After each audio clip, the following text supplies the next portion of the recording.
தலைப்புச் செய்திகளை பார்க்கலாம்.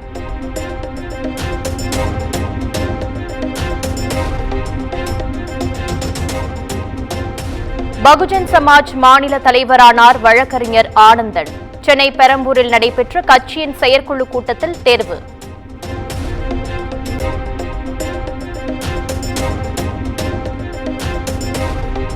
மக்களவையை தொடர்ந்து மாநிலங்களவையிலும் பொருளாதார ஆய்வறிக்கை தாக்கல். 2025ஆம் ஆண்டில் நாட்டின் ஒட்டுமொத்த பொருளாதார வளர்ச்சி 6.5 இருந்து 7% இருக்கும் என அறிக்கையில் தகவல்.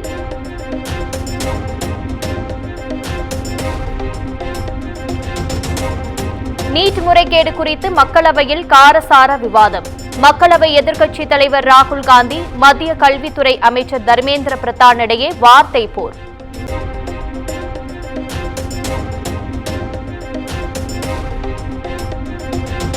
நீட் முறைகேடுகளுக்கு பொறுப்பேற்று மத்திய கல்வித்துறை அமைச்சர் தர்மேந்திர பிரதான் பதவி விலக வேண்டும். மக்களவையில் விருதுநகர் எம்பி மாணிக்கம் தாக்கூர் வலியுறுத்தல்.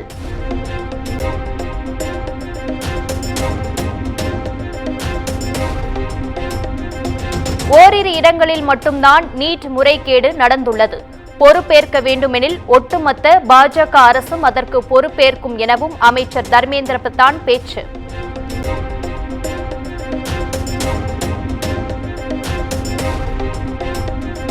பணம் இருந்தால் இந்திய தேர்வு வாரியத்தையே விலைக்கு வாங்கலாம் என்ற நிலைதான் உள்ளது. நீட் முறைகேடு விவகாரம் தொடர்பாக மக்களவை எதிர்க்கட்சித் தலைவர் ராகுல் காந்தி விமர்சனம்.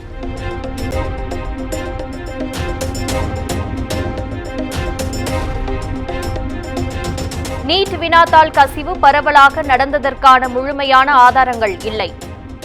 ஹசாரிபாத், பாட்னாவில் மட்டும்தான் முறைகேடு நடந்ததா என முழுமையாக விசாரிக்க வேண்டும் எனவும் உச்சநீதிமன்றம் கருத்து.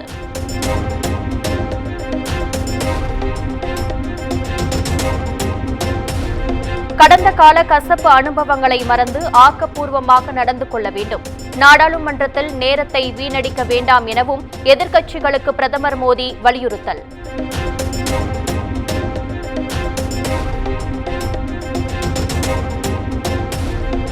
காங்கிரஸ் கட்சியின் நாடாளுமன்ற உயர்மட்ட கூட்டம் சோனியா காந்தி இல்லத்தில் இன்று நடைபெறுவதாக அறிவிப்பு. நாடாளுமன்றத்தில் எழுப்பப்பட வேண்டிய பிரச்சினைகள் தொடர்பாக முக்கிய ஆலோசனை.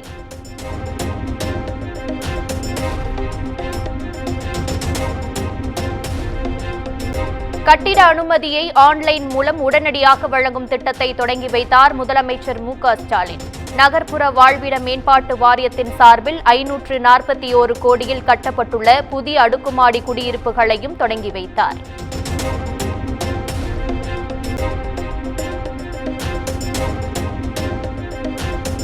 திமுக ஒருங்கிணைப்பு குழுவுடன் சென்னை அறிவாலயத்தில் முதலமைச்சர் மு.க.ஸ்டாலின் ஆலோசனை.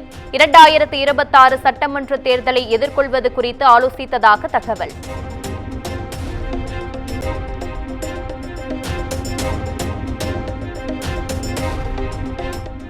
தி கிரைம் முன்னேற்ற கழகம் என்ற பெயரில் திமுக நிர்வாகிகளின் மேல் உள்ள குற்றச்சாட்டுகளை பெயர், புகைப்படம், தேதியோடு வெளியிட்டது பாஜக.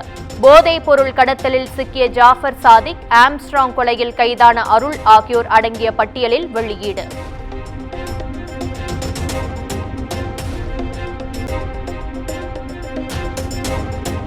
பழங்குடியினர் பள்ளியில் பணியாற்றிய தற்காலிக ஆசிரியர்களை பணிநீக்கம் செய்தது கண்டனத்துக்குரியது. பழங்குடியின மாணவர்களின் கல்வி வாய்ப்பை பறிப்பதுதான் சமூக நீதியா எனவும் பாமக நிறுவனர் ராமதாஸ் கேள்வி.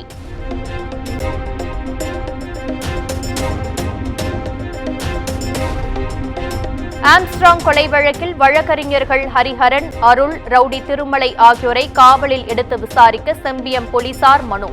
சென்னை எழும்பூர் நீதிமன்றத்தில் இன்று விசாரணை.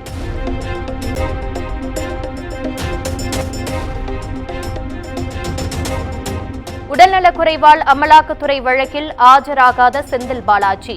மருத்துவ கோரிக்கைகளை ஏற்று வழக்கை 29ஆம் தேதிக்கு தள்ளி வைத்தது சென்னை முதன்மை அமர்வு நீதிமன்றம்.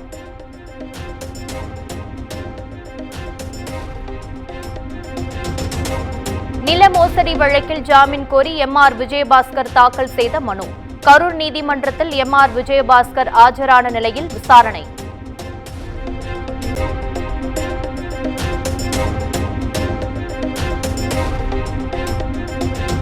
வேங்கை வயல் தீண்டாமை சம்பவம் தொடர்பாக சிபிஐ விசாரணை கோரும் வழக்கு. விசாரணை அறிக்கையை தாக்கல் செய்ய அரசு தரப்பு அவகாசம் கேட்ட நிலையில் வழக்கு அடுத்த வாரத்திற்கு ஒத்திவைப்பு.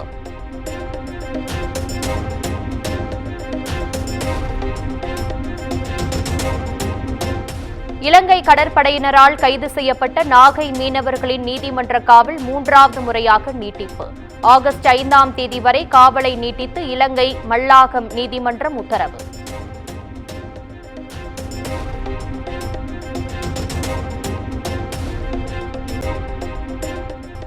நிபா வைரஸ் பாதிப்பு தமிழகத்தில் பரவாமல் இருக்க நடவடிக்கை எடுக்க வேண்டும். தமிழக அரசுக்கு முன்னாள் முதலமைச்சர் ஓ பன்னீர்செல்வம் வலியுறுத்தல்.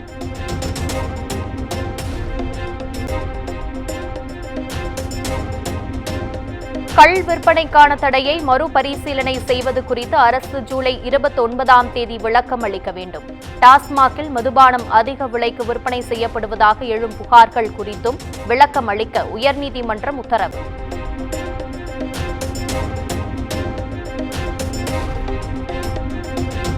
தமிழகத்தில் கள் விற்பனைக்கு விதிக்கப்பட்ட தடையை நீக்குவது குறித்து ஏன் மறுபரிசீலனை செய்யக்கூடாது? மதுபானங்களை சூப்பர் மார்க்கெட், ரேஷன் கடைகளில் விற்க அனுமதி வழங்க கோரிய வழக்கில் உயர்நீதிமன்றம் கேள்வி.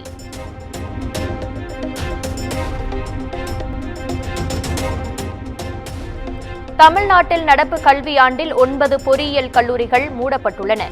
போதுமான மாணவர் சேர்க்கை இல்லாதது உள்ளிட்ட காரணங்களால் 9 கல்லூரிகள் மூடப்பட்டதாக அண்ணா பல்கலைக்கழகம் தகவல்.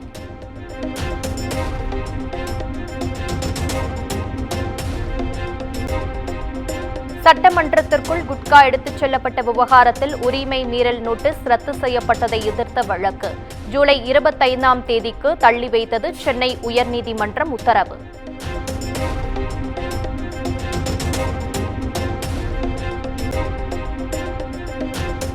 அரசு கல்லூரிகளில் உதவி பேராசிரியர் பணியிட தேர்வு ஒத்திவைப்பு. ஆகஸ்ட் 4ஆம் தேதி போட்டித் தேர்வு அறிவிக்கப்பட்டிருந்த நிலையில் ஆசிரியர் தேர்வு வாரியம் அறிவிப்பு.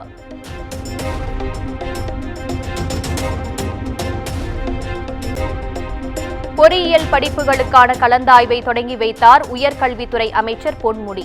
முதல் நாளான இன்று 7.5% இடஒதுக்கீட்டில் சிறப்பு பிரிவு கலந்தாய்வு நடைபெறுகிறது.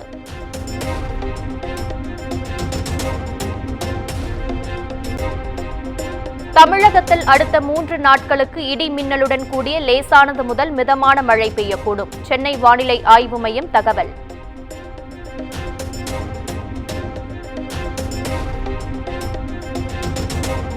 ஒகேனக்கல் காவிரி ஆற்றில் நீர்வரத்து வினாடிக்கு 75,000 கன அடியாக உயர்வு.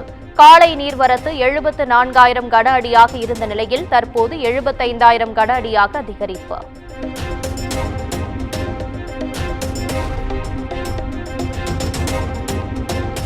நீர்வரத்து அதிகரிப்பால் மேட்டூர் அணையின் நீர்மட்டம் ஒரே நாளில் 6 அடி உயர்வு. அணையின் நீர்மட்டம் 68.91 அடியில் இருந்து 75.5 அடியாக அதிகரிப்பு.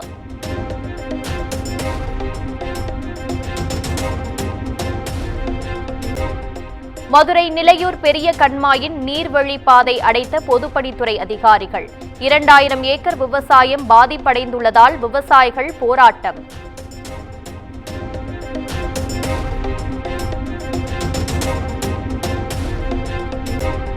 தாம்பரம் ரயில் நிலையத்தில் பராமரிப்பு பணி காரணமாக நாளை முதல் ஆகஸ்ட் 14ஆம் தேதி வரை மின்சார ரயில் சேவையில் மாற்றம். சென்னை கடற்கரை, செங்கல்பட்டு மற்றும் தாம்பரம் மார்க்கத்தில் 55 மின்சார ரயில் சேவை ரத்து செய்யப்படுவதாக அறிவிப்பு.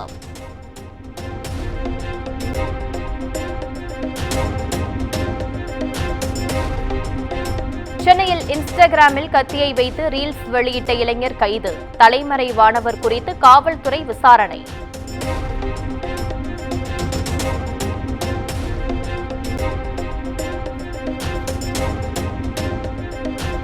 குஜராத் சந்திப்பூராவில் வைரஸ் பாதிக்கப்பட்டு உயிரிழந்தோரின் எண்ணிக்கை 38ஆக உயர்வு.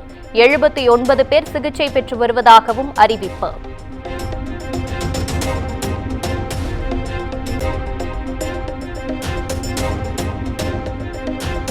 கான்வார் யாத்திரை வழித்தட உணவகங்களின் பெயர் பலகையில் உரிமையாளர்கள் பெயர் அவசியம் என்ற உத்தரப்பிரதேச அரசு உத்தரவுக்கு தடை. என்ன உணவு என்ற படங்களை மட்டும் வைத்தால் போதுமானது எனவும் உச்சநீதிமன்றம் உத்தரவு.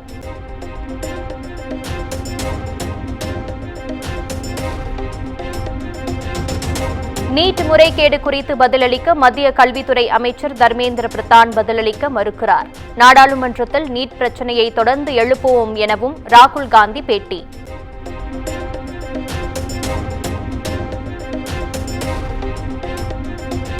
தொடர் கனமழையால் முழு கொள்ளளவை எட்டிய KRS அணை.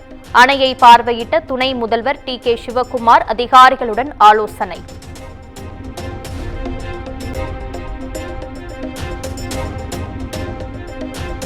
RSS செயல்பாடுகளில் அரசு ஊழியர்கள் பங்கேற்கலாம் என மத்திய அரசு அறிவிப்பு. காங்கிரஸ் பொதுச் செயலாளர் ஜெயராம் ரமேஷ், CPM MP சு வெங்கடேசன் உள்ளிட்ட எதிர்க்கட்சியினர் கண்டனம்.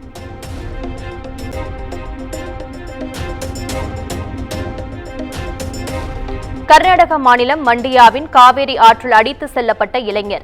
வெள்ளப்பெருக்கில் சிக்கி நீரில் அடித்து செல்லப்படும் காட்சி இணையத்தில் வைரல்.